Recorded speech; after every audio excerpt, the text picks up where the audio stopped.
After watching this video, you're gonna know if you should lock in for Bobo or not. So as you know, yesterday we got this new splash zone set and the lock-in is Invincible Bobo. He could play small for it too. And since it's Bobo on this Invincible card, obviously there's a lot of hype about him. But there's one but. This card's price. I mean, he is a good card, but he's obviously not worth 881k. Because for 881k, you can buy Cream, who's only 475k. But the only reason he's this expensive is because you can lock in for Bobo. So let's go over everyone's price. Pink Diamond Diuretic Shooting Guard Small Forward, 604. No one's really going to use him. He's 3,300 MT. Marvin Bagley, good center, has good range, pretty athletic, good ball handle. If you want to use him, you could use him. He's 3,500. Onyanka Wakangu, I don't think I said his name right, but really good defensive card. I mean, he's also a pretty good card. If you want to use him, you can use him, but I think this is better. He's 3,400. Matisse Thybulle, he's a pretty good card. 6'6" shooting or small forward. I wish he could play the 1 though. That's where he'd be pretty good because he's a pretty good defender. He's like 3,300 MT. So all these pink diamonds, they're good, but I don't think they're really anything spectacular. Kevin Porter Jr., he is 6,700 MT. 6'6" point guard. He has Pro 6 behind the back, which I wish was Pro 3.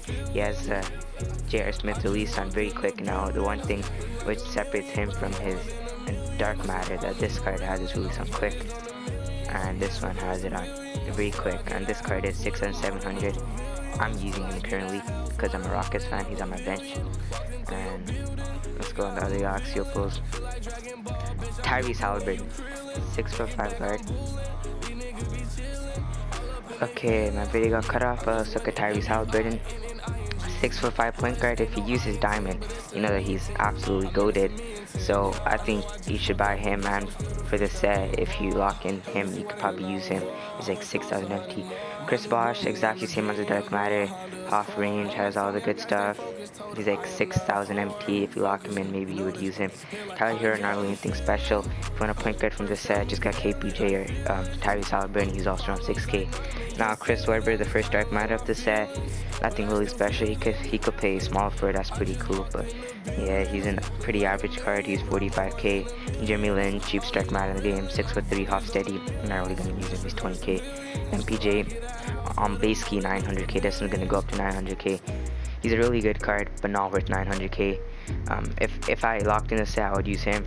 Zach LaVine, he's like 74k, 6'6" point guard, has his release on very quick, Pro 3 behind the back. So you need all these players to lock in for the Bobo.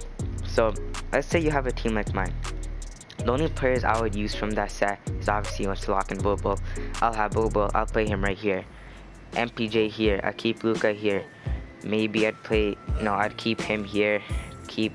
Only player I would use is Bobo, MPJ, maybe Zach LaVine and Chris Webber, but nobody else.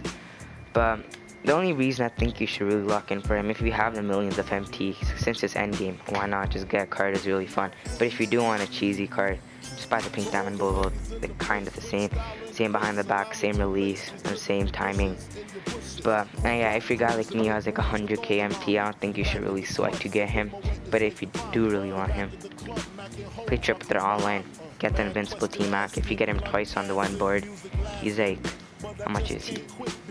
He's 400k, so you're gonna get around 800k from the one board, and if you get him like 4 or 5 times in the weekend, you'll be able to lock in for Bobo. But yeah, so basically this whole set's gonna cost around 1 million MT. Is that worth it for one card?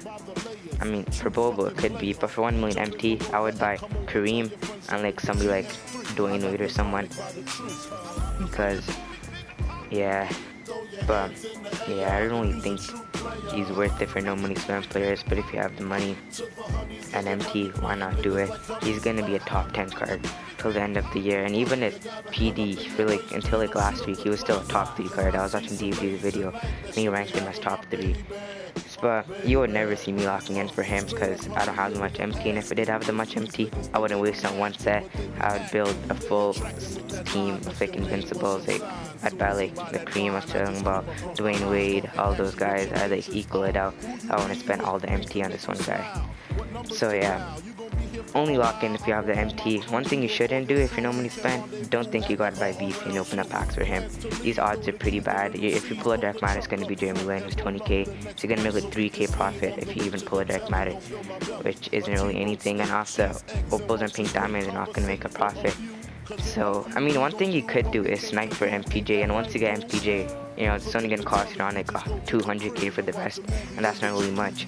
So that's the one way you could really do it, but not having much MT. But I don't think he's worth it for a guy like me, but he's still a top. He's probably the best card in the game. It's Bobo. On next gen, you could carry side, like on next gen is where he's gonna be really effective. But yeah, that's it for this video.